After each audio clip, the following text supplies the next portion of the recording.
Why does my Wi-Fi work perfectly downstairs but die in my bedroom? If you've ever asked this question, you're not alone. And the answer, it's not what you think. Your floor isn't blocking Wi-Fi because it's thick, it's blocking it because of what's inside it. Today, I'm going to show you the exact physics behind why Wi-Fi struggles through floors. Material absorption, multipath interference, and frequency propagation. And at the end, 3 ways to fix it without buying anything new. I'm Wesley. I've spent over 20 years as an RF engineer, designing wireless coverage, optimizing cellular networks, and engineering microwave systems. And on RF 101 Explained, I break down radio frequency technology in ways that actually make sense. Let's start with what's actually happening when Wi-Fi tries to go through your floor. Wi-Fi is an electromagnetic wave, specifically radio waves at 2.4 GHz or 5 GHz. When these waves hit a material, 3 things happen. 1. Absorption. The material soaks up some of the energy, like a sponge absorbing water. 2. Reflection. Some of the wave bounces back, like light hitting a mirror. 3. Transmission. Whatever's left passes through to the other side. Now here's the key. Which of these happens depends on what the material is made of. Wood mostly transmits. That's why Wi-Fi works okay through wooden floors. Concrete, high absorption. Concrete has water, metal rebar, and aggregate, all of which love to absorb radio waves. That's why concrete floors kill Wi-Fi. Metal, almost total reflection. This is why Wi-Fi doesn't work in elevators. You're literally inside a metal box, bouncing signals around. I've tested this in real coverage deployments. A wooden floor, about 10 to 15% signal loss. Concrete floor with rebar, 60 to 75% loss. That's why your upstairs Wi-Fi sucks. But absorption isn't the only problem. Let's talk about reflection and multipath. When Wi-Fi hits your floor, some of it bounces back down. Some hits your walls and bounces sideways. Some makes it through and then bounces off your upstairs ceiling. All these reflected signals arrive at your device at slightly different times. We're talking nanoseconds. But at Wi-Fi frequencies, that's enough to cause interference. Imagine 2 waves. One goes straight through your floor, another bounces off 3 walls before arriving. They're both the same signal, but now they're out of phase. When waves are in phase, they add together, stronger signal. When they're out of phase, they cancel each other. Dead zones. This is why you can move your phone 6 inches and go from full bars to nothing. You just stepped from a constructive interference point to a destructive interference point. Engineers call this multipath fading. You might say, why does my Wi-Fi drop when I'm standing right here? In my experience optimizing wireless coverage, this is one of the hardest problems to solve without adding more access points. Now let's talk about why 2.4 GHz and 5 GHz behave differently. Most modern routers broadcast on both frequencies. And here's the physics.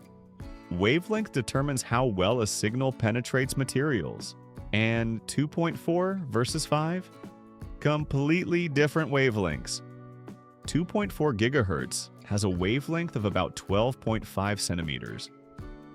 Longer waves penetrate materials better. Think of them as big, lazy waves that can squeeze through openings. This is why 2.4 GHz works better through floors and walls.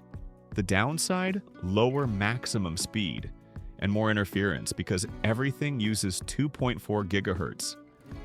Bluetooth, microwaves, baby monitors, your neighbor's networks.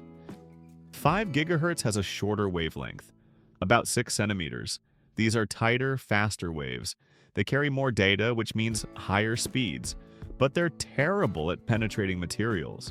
Short waves get absorbed and reflected much more easily. This is why your 5 GHz network shows full bars downstairs but disappears upstairs. When I'm designing coverage for multi-floor buildings, we always use 5 GHz for same floor high-speed zones, and 2.4 gigahertz for whole building coverage.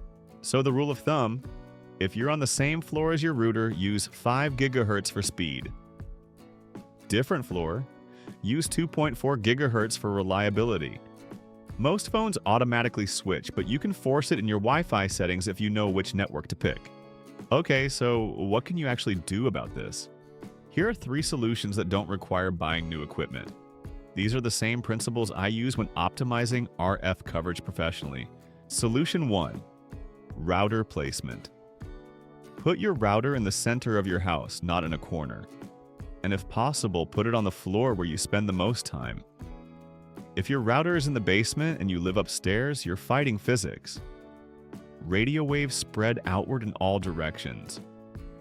Placing it centrally gives you the best chance of even coverage. And height matters. Elevate your router. Put it on a shelf, not on the floor. This reduces obstacles between the router and your devices. Solution 2.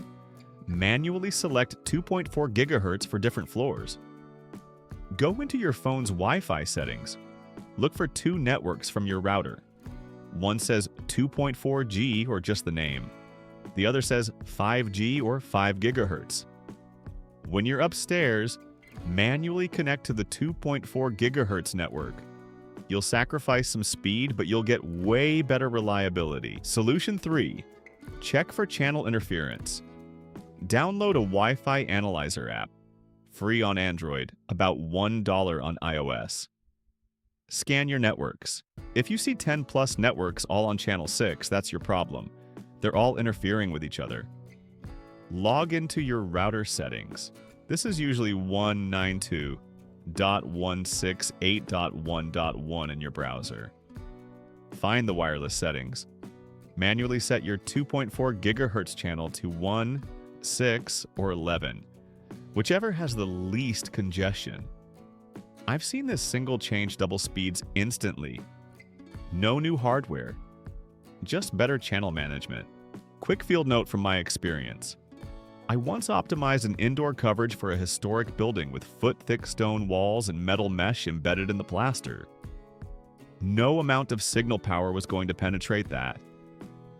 Physics won. The solution? We used power line adapters to get wired backhaul to access points on each floor. Sometimes the engineering answer is work with physics, not against it. If you're in a concrete high-rise or old building with thick walls, consider mesh Wi-Fi or wired backhaul. It's not a router failure, it's just physics. So to recap, your Wi-Fi is slower upstairs because of material absorption, multipath interference, and the frequency you're using. It's not your router dying, it's not your internet provider throttling you, it's physics. But now you know how to work with physics instead of against it. Next video, I'm breaking down why Bluetooth drains your battery, even when you're not actively using it. The engineering behind that, it's wild. And it's something most people have no idea is happening in their pocket right now. If you want more RF deep dives like this, hit subscribe. I break down radio frequency engineering every week. Drop a comment. What's your biggest Wi-Fi frustration? I read every one and I often turn them into videos. Thanks for watching RF 101. I'm Wesley and I'll see you in the next video.